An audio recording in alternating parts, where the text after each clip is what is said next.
Magandang hapon po mga kaibigan. Muli po narito na naman po tayo para magbahagi po ng salita ng Diyos. At ang tatalata po na gusto ko pong ibahagi sa inyo ay ang John 14:6. Ganito po ang masasabi. Sinabi ni Jesus, "Ako ang daan, katotohanan at ang buhay. Walang makakapunta sa Ama kundi sa pamamagitan ko." Ano po? Doon po sa ating nabasang talata, maliwanag po na sinabi dito na si Kristo ang daan patungo sa Diyos. Ibig sabihin po, wala pong ibang daan tayong makikita o matatagpuan o walang maiaalok ang sanlibutan ito para tayo makapunta sa Diyos kung hindi kay Kristo Jesus. Walang ibang daan po. Talagang kay Jesus Christ lamang po tayo. Siya lamang po ang tanging daan para po tayo ay makapunta sa Diyos. Siya lamang po ang tanging daan. Ano pa pong makikita natin dito mga kaibigan? Sabi dito, si Jesus ang katotohanan. Ano po? Siya ang katotohanan. Siya ang magdadala sa atin sa buhay na walang hanggan o sama. Wala pong ibang daan. Wala pong ibang magtuturo sa atin dahil siya ang katotohanan.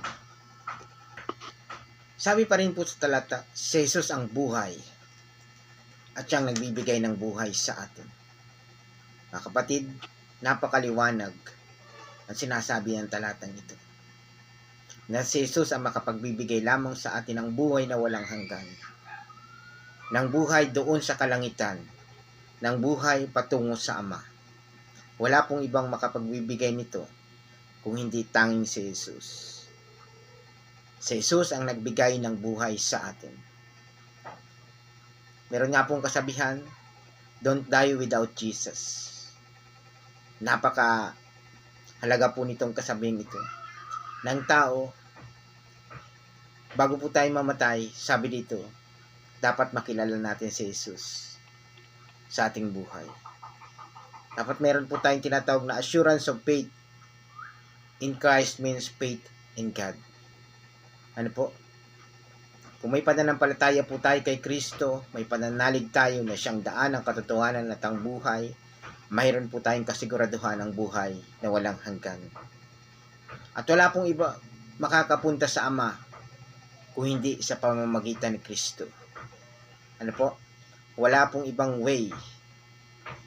Wala pong kaparaanan o paraan o kaisipan ng tao o karunungan man yan na makapagdadala sa atin sa Ama. Only Jesus Christ. Sapagkat yung kamatayan ni Jesus, ang kanyang muling pagkabuhay, ano po, ang kanyang pagkalibing ay nasaksihan po. 3 araw nang siya bawian ng kanyang buhay, siya po ay muling nabuhay, nag-resurrect. Ibig sabihin, sa lahat ng sasampalataya, lahat ng mananalig kay Kristo Jesus ay mararanasan din po natin. Bagamat tayo mamatay dito sa lupa, sa mundong ibabaw na ito, ang ating katawan ay babalik sa alikabok. Ano po? Babalik tayo kung saan tayo nagmula. Pero maliwanag ang sinasabi ng salita ng Diyos. Kung paano ang Panginoong Jesucristo ay namatay, muling nabuhay, at siya ay umakyat sa kalangitan, ganun din po ang mararanasan ng mga sasampalataya at mananalig sa Kanya. So kailangan po nating sumampalataya at manalig kay Kristo Jesus na siyang daan, siyang buhay, at siyang tanging katotohanan. Sapagkat siya ang tinatawag nating Lamb of God. Jesus is the Lamb of God. Jesus was died for all our sins to be forgiven. Kailangan pong mamatay ni Kristo Jesus as a Lamb of God para sa ating kasalanan. Siya po yung sakripisyo. Sa lumang tipan, siya yung tinatawag na the shadow of the Christ's death is the ultimate sacrificial lamb. Siya po yung nagbigay ng buhay para sa atin. Siya yung Lamb of God. Siya yung inihain, handog para sa kapatawaran ng ating kasalanan. So kung wala ang kamatayan ni Kristo Jesus, wala po tayong kaligtasan. Kung hindi inialay ng ating Panginoong Hesus ang kanyang sariling buhay, ibinigay ng Ama para sa katubusan ng ating kasalanan, wala po tayong kaligtasan.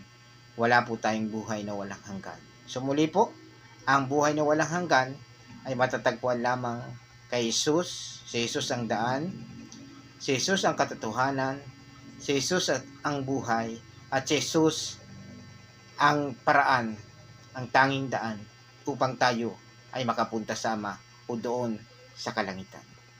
So muli po, nawa patuloy po tayong sumampaltay at manalig sa ating Panginoong Hesus na siya lamang po magbibigay ng kaligtasan sa atin. Ano po mga kapatid, tanging si Kristo Jesus lamang po ang sinasabi ng banal na kasulatan na makapagliligtas sa atin. Salamat po sa inyong panonood at sa inyong pakikinig. Maraming salamat po. Pagpalain po tayo ng ating Panginoong Diyos.